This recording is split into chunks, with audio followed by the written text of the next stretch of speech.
Hey everyone, and welcome back for another deep dive with us. Glad to be here.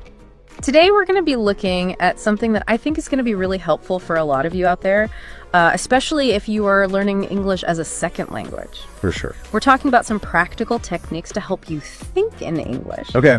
And to help us do that, we're going to be looking at a scene from a book called Thinking in English, a Fluency guide. Okay. And this is a scene with a language learner. His name is Ryan. And he is getting some advice from Emily, who is a fluent English speaker. I like this already. I think this is something that a lot of people don't focus on enough. You know, when they're learning a language, they think, okay, vocabulary, grammar. Right. But how do I actually start to think in the language? Right. To really become fluent, especially in conversations. Yeah, and the book jumps right into that because Ryan right away starts talking about how he's always translating from his native language. Okay. And so it makes his English sound really slow and unnatural. Yeah, I bet a lot of people listening can relate to that. Oh, for sure. Yeah. It's a very common challenge. Yeah, because, you know, our brains just naturally want to stick with what they know. Right. But translating on the fly actually slows you down. It does. Because the languages have different structures. Yeah. So you're more likely to hesitate, you might make grammar mistakes, or just miss the natural flow of a conversation. Exactly. And Emily, in the book, she even calls translation a time thief. Oh, I like that. Which I think is so true. Yeah, it is. Because you're trying to think word for word, and then you end up with these sentences that sound awkward, or they don't quite mean what you want them to mean. And there's actually research showing that constantly translating like that can hinder your progress in the long run. Really? Yeah, because it prevents you from really internalizing the patterns and the rhythms of the English language. Oh, that makes sense. Yeah. So what does she suggest instead? Well, she talks about immersion, Okay. but not just passively watching movies or listening to music. Right. It's about active immersion. Okay. And she suggests a technique called shadowing. Oh, have you ever tried that? I have, and I actually recommend it to my students too. Oh, cool. Yep. Basically, you listen to a sentence and then you immediately repeat it, Okay. trying to perfectly match the pronunciation, the intonation, even the pauses. I've tried that, and it really forces you to process the language so quickly. It does. I kind of think of it as like a mental workout Oh, yeah. for my tongue and my brain. I love that. That's a great way to put it. Thanks. And what's really fascinating is that it trains your brain to anticipate and produce English sounds and sentences Okay. without going through that translation step. Wow, so you're really kind of building those pathways in your brain. Exactly. Yeah. So shadowing is one technique, but what are some other ways that you can train your brain to actually think in English? Well, Emily has some interesting ideas about that. Yeah. What is to start thinking in simple English words and phrases Okay. instead of full sentences. Okay. So, for example, if you see a beautiful sunset, you could just think to yourself, beautiful sunset. Right, just those two words. Yeah, exactly. No need to translate a whole sentence from your native language. And I can see how over time that would really help It does. train your brain to think in English just bit by bit. Exactly. It's like building blocks. Okay. You start with those simple words and phrases, and gradually you can build more complex thoughts. Right. And this rewires your brain to process English in smaller chunks, Okay. which ultimately leads to faster thinking and speaking. So it's almost like you don't want to go too big too fast. Yeah. Start small I mean, it and does then take build the up time. to those bigger thoughts. Exactly. Yeah. But if we're going to take it to the next level, you can't just think in individual words, right? Right. So Emily also suggests something that might feel a little silly at first. Okay. Narrate your day in English. What? Yeah, just imagine you're a commentator describing your every action. Okay. So like brushing my teeth, Okay. making coffee, Walking the dog. walking the dog. Yeah. Exactly. So you're just kind of like talking to yourself all day, Yes. Basically. but in English. Yes. And some learners might find this a little monotonous, Oh, for sure.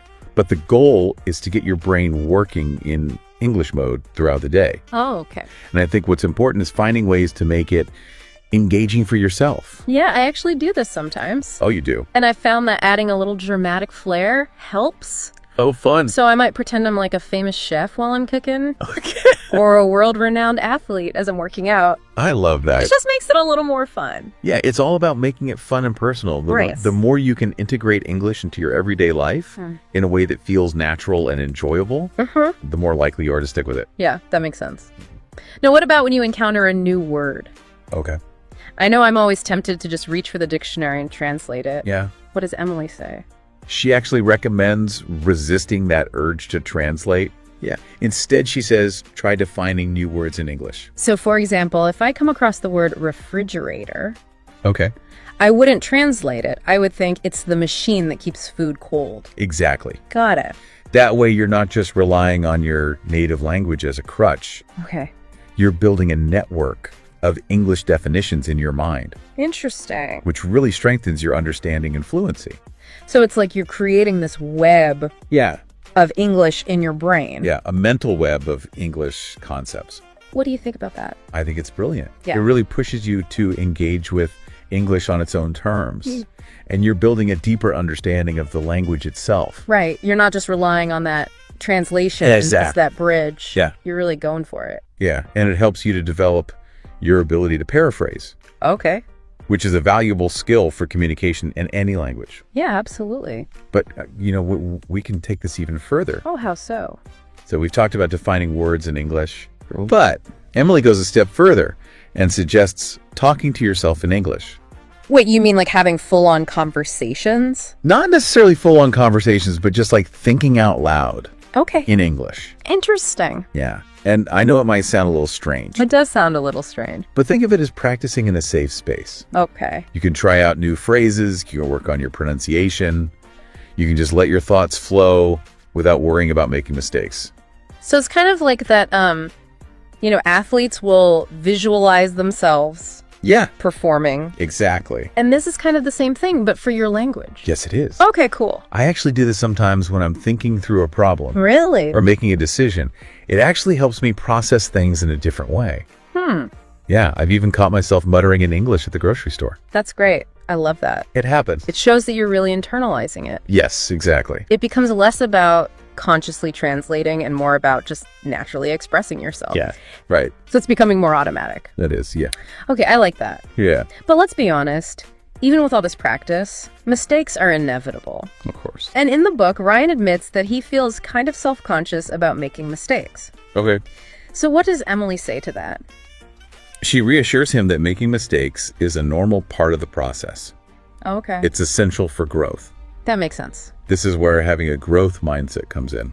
I've heard of a growth mindset, but can you explain what that means in the context of language learning? Yeah, sure. So it means viewing mistakes not as failures, Okay. but as opportunities to learn and improve. Okay. So instead of getting discouraged by a mistake, Uh-huh. you analyze it. You use it to refine your skills. Oh, that's a good way to look at it. It is. Turn it into a positive. Exactly. I think a lot of learners get stuck because they're so afraid of sounding silly or making mistakes. Exactly. If you're constantly worried about perfection, you're less likely to take risks, to try new things, and ultimately to make progress. So you have to be willing to put yourself out there and just make the mistakes. Exactly. Okay. And Emily really emphasizes that confidence is key. How do you think confidence plays a role in learning to think in English? Well, I think confidence and fluency kind of go hand in hand. Okay.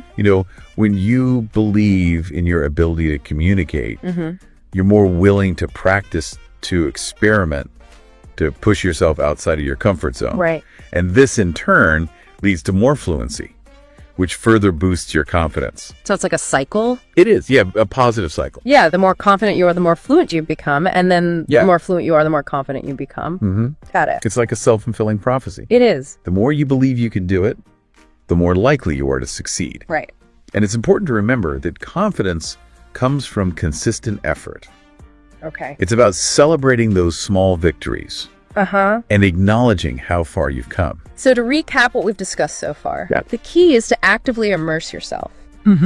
Think in simple English. Yep. Narrate your day. Uh-huh. Define words in English. Yep. Talk to yourself. Talk to yourself. And embrace those inevitable mistakes. Exactly. It sounds like a solid plan for rewiring your brain for English fluency. It is. And remember, it's not about finding a magic bullet. Right. It's about building sustainable habits that support your goals. Okay. Consistency is crucial. Right. Even small daily efforts can lead to significant results over time. Yeah. It's all about those little steps. It is. What do you think about that?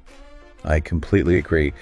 We can't expect to become fluent overnight. No. It's a journey that requires patience, persistence, and a willingness to learn and grow.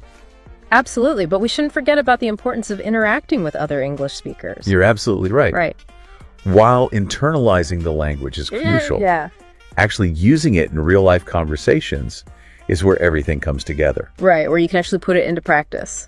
Exactly. But I know a lot of our listeners might not have regular access to native English speakers. Yeah, that's true. What would you suggest they do? There are so many options available these days. Like what? Well, online language exchange platforms and communities Okay. offer great opportunities to connect with native speakers from around the world. That's true.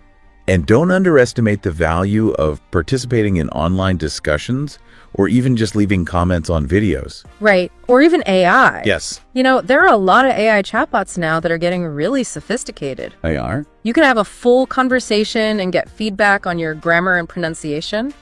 It's amazing. So technology is really opening up these doors for language learners. It is. Yeah. But even with all these resources, it's important to remember that the most important conversations are the ones you have with yourself. What do you mean?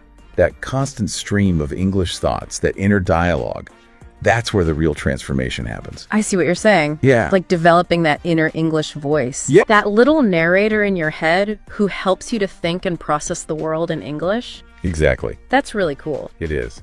Well, I think that's a great place to take a break. Okay. And when we come back, we'll continue our deep dive into thinking in English. Sounds good. So it's like having a personal English coach Exactly. inside your head. Yeah.